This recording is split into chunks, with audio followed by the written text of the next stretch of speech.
Minasan, konnichiwa. Skill Planet no Shahari this. Yoroshiku onegaishimasu.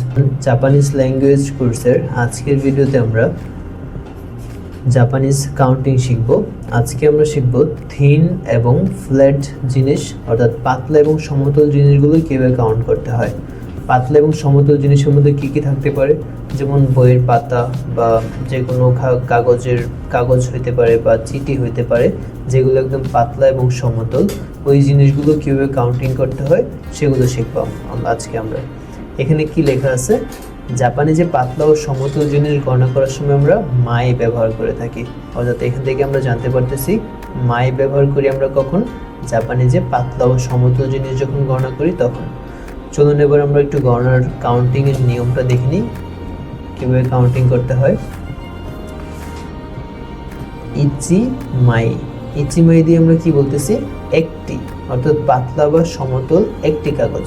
আমরা যদি বইয়ের পেজ গণনা করি, যে একটি, দুইটি বা তিনটি, বা খাতার পাতা গণনা করি অথবা চিঠি গণনা করি, তখন আমরা এই গণনার পদ্ধতিটি ব্যবহার করব, ইচিমাই। এই মাই ব্যবহার করব। মাই দিয়ে হচ্ছে কি আমার পাতলা বা সমতল যত ধরনের জিনিস রয়েছে সেগুলোর কাউন্টিং পদ্ধতি বোঝানো হয়ে থাকে।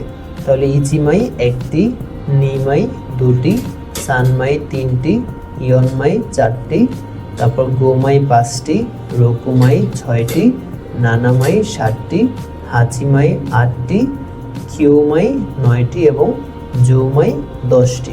খুবই সহজ, আমরা জাস্ট সংখ্যার সাথে অর্থাৎ 1 2 3 ইচি নি সান এর সাথে আমরা শুধু মাই অ্যাড করে দিলে আমাদের পাতলা এবং সমতল জিনিস গণনা করার পদ্ধতি হয়ে যাচ্ছে। তাহলে আমরা আরেকবার দেখি কীভাবে গণনা করতে হয়। ইচিমাই একটি, নিমাই দুইটি, সানমাই তিনটি, ইয়নমাই চারটি, গোমাই পাঁচটি, রকুমাই ছয়টি, নানামাই সাতটি, হাচিমাই আটটি, কিউমাই নয়টি এবং জুমাই দিয়ে 10টি বোঝায়।